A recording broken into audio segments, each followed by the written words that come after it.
Last year, I was a complete tarp skeptic. I had almost 20 years of camping experience, but I'd never bothered with tarps. I thought that they were hassle, I thought that they weren't substantial enough as shelter, and so I'd never bothered. I thought it's just not worth it. And then I got a little bit curious, but I was still so skeptical that I didn't actually want to buy a tarp myself, and I cheekily asked DD Hammocks if I could have any free samples because I was a YouTuber, and much to my disbelief, they actually did send me out a super light tarp 3 by 2.9 meters, which is what I'll be showing you tarp setups in the woods in this video. And I actually loved it so much, I became almost an exclusive tarp and bivvy camper over the last 12 months. So much so that I actually then went and bought another tarp from them. And my goodness me, I hope in this video it's not just going to be tutorials, but a few thoughts on why I use the basic simple tarp setups that I do and what their benefits are. Anyway, let's dive in. So the first thing I'm going to say to sidetrack us, but also try and make a point about how small to pack away and lightweight to carry these tarps can be, is that this little woodland tarp shelter filming session was done in the middle of a 10.7 mile walk, which I consider a substantial amount of exercise. And so I just thought it illustrates that I was confident to carry that little bit of extra weight with me, and I knew that the filming would be pretty straightforward and simple because these shelters are so easy to make. So I didn't mind interrupting a walk of that length. So you can see here I'm starting with the basic A-frame and I'm doing it as simply as possible. So I started by pegging down those two corners nearest to us. Then I added my trekking pole to the front end of the shelter and then pegged down that far corner.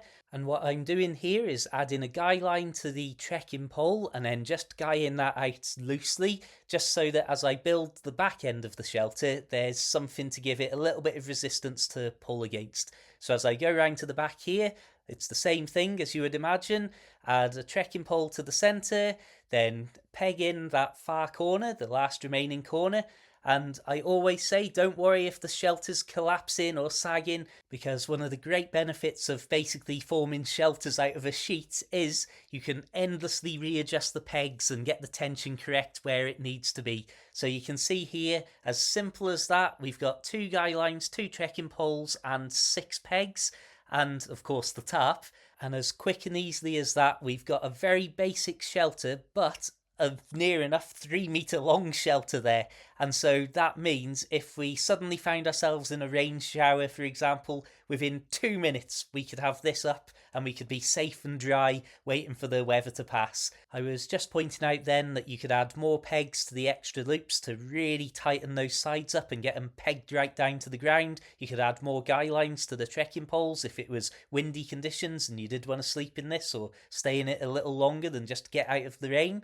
But now I want to show you what is probably my favourite type of shelter. It's not quite a forester's tent, it's not quite a basic A-frame, it's halfway between the two.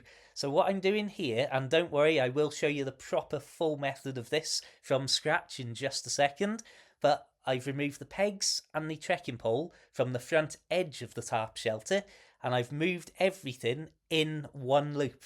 So it basically creates a smaller A-frame with a really flappy front. So you can see here, the trekking pole is now one loop in from the edge. And I'm now going to repeat that with the 2 pegs pegging the tarp directly to the ground. So you can see there's the corner, the actual front of the tarp. And I've just moved one loop back. And so now you can see how I say we've got a smaller A-frame, but with a really flappy end to it. Once we are happy that we've got the pegs and everything lined up relatively square, we can do the real moment of magic, which is simply folding the front corner of the tarp into the shelter itself, and then you'll see this as you do this in real time yourself, but there should be 2 loops that are one in from the corner on what was the front of the shelter, and if we've got it really square, we can use one single peg to shut those down and peg them to the ground, suddenly leaving us with a pretty tent-like tarp shelter. So what we've created here is basically half of a forester's tent tarp shelter, and the next thing I show you in this video will be me breaking this down and then building a full forester's tent, so you get a second look at how the doors and everything come together. But What I'll say here is this setup with one end open and one end closed is almost certainly my most frequently slept in tarp setup. And there's a couple of reasons for that. Firstly, I like having the open end as a window and a view out onto the world, whether to enjoy the surroundings or just to keep an eye on what's going on. But also, having the one end closed means obviously you've got a little bit more shelter from the wind, the rain, and any elements, but there is a surprising feeling of extra security of having that one end closed off, as well as the actual functional shelter that it gives you. And I would say that, of course, you can decide which end you want to sleep with your head at, but just being able to put my camping gear down to the back and not have it completely open just somehow makes me feel safer. And I'm not particularly expecting anyone to turn up and rob me when I'm in the absolute middle of nowhere, although stranger things have happened. Anyway, let's get back onto the proper tutorial here. So what I'm doing now is the full forester's tent tarp shelter. So you can see I've started by pegging in that first peg, one loop in from the actual front corner. Then, as you've seen, I've stuck the trekking pole through the ridgeline, but one loop in from the front of the tarp, and then done the same peg on the opposite side. As you saw me do with the basic A-frame, I've loosely added a guy line to the front trekking pole, and now that just gives us something to resist against as we're building the back part. So what we're doing is exactly the same. We're finding each loop that is one in from the actual outer edge of the tarp, and just putting our pegs and trekking pole through those. And as you'll see in just a moment, it's all going to fall down.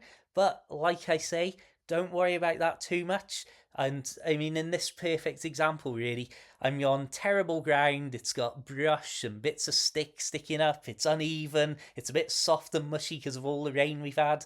But still, it's incredibly easy once you've got the confidence to just start chucking pegs in and know, just like this. See that big wrinkle we had on the side?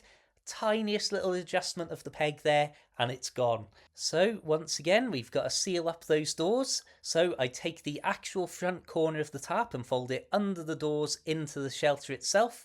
I take the loop again, one in from that corner, and I peg it down. And I do that for both sides, and then I do that for both ends of the tarp. Believe me, if this sounds complicated in any way, don't worry, because it's very, very apparent when you're looking at it in person. And if we have a quick look inside, you'll see, of course, it's a much shorter in length shelter than the full A-frame that has the full length of the tarp. But, as I'll show you now with some footage from a previous build, for a fellow like me, who may not be the tallest person in the world, there's still plenty of room to sleep completely lying out straight in here. I can even, if I really wanted, just about sleep widthways in it. But you can see, I can sit up without it tapping my head constantly, I can lie down in it, I'm very happy with this. And admittedly, I did think this would be the shelter that I used the most because of how completely enclosed it is and how safe from the elements you feel. But of course, as I say, the airflow of having one of the ends open is a great benefit. The view, of course, is a massive benefit.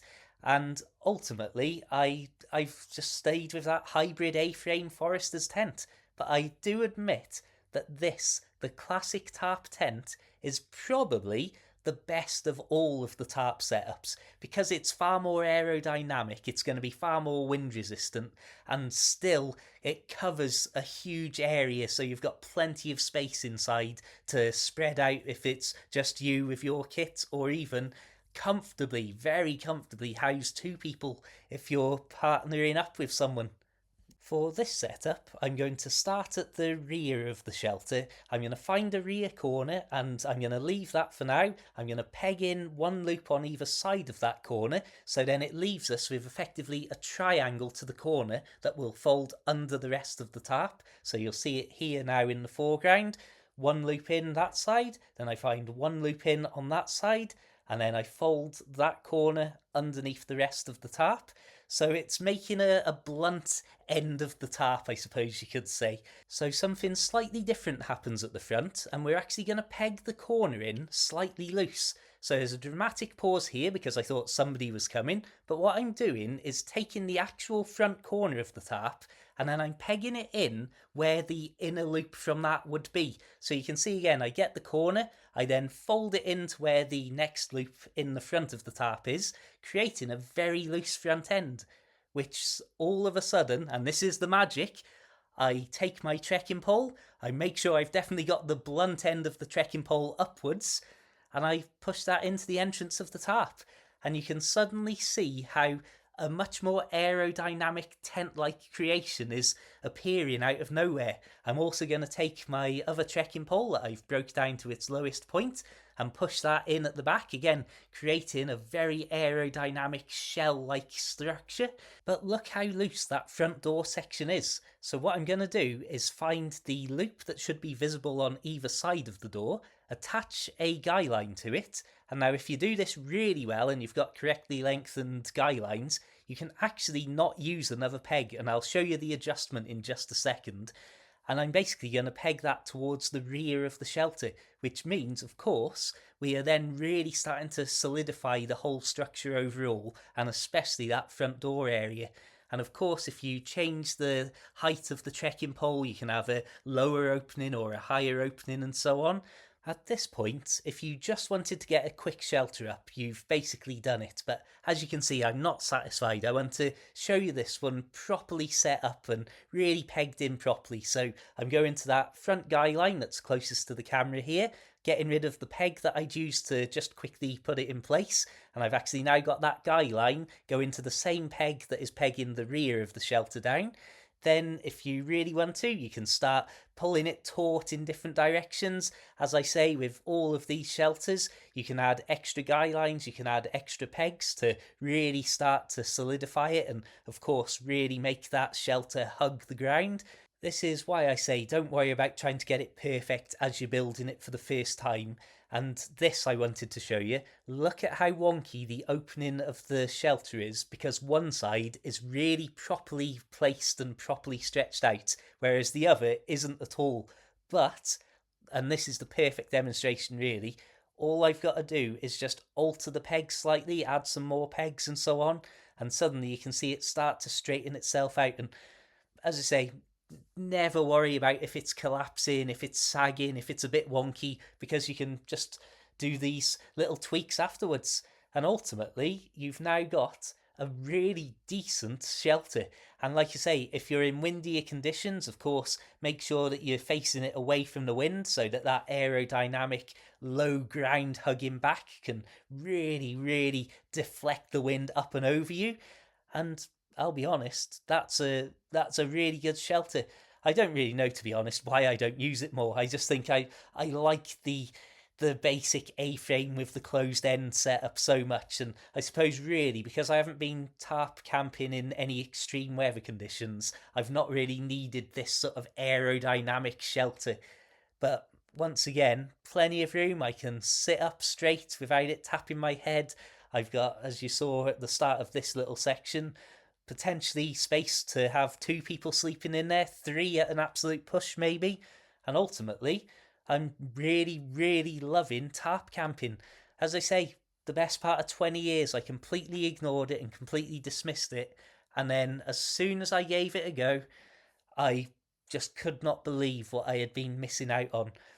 Side note, I pretty much always use a bivy bag inside a shelter like this because, of course, you've still got the ground beneath you that can get wet overnight. You've, of course, got potential creepy crawlies getting at you. But ultimately, tarp and bivy camping is something that I cannot recommend enough. If you're slightly curious, definitely give it a go, because it might become something that you end up a little bit obsessed with, like I became at one point. But yeah, I don't know if those have been any useful insights or any useful thoughts and tutorials, but hopefully you've at least enjoyed listening to me rabbit on at you for the last, nearly 15 minutes. I do apologise. So at this point, I'll say a massive thank you to the channel members, Facebook subscribers, PayPal and Coffee supporters. Without you, as I always say, half of the adventures of the last year wouldn't have happened, so I am tremendously grateful. I'd also like to say an absolutely massive thank you for you just watching this video and spending your time watching these posts that I make. If you're interested in this tarp or some of my other kit, I'll leave some Amazon associate links in the description below. So if you buy through those, I will get a commission. So it's a great way to support the channel if you're interested in picking up some of this sort of stuff anyway. And I'll also leave loads of links to me all over the internet and the usual stuff.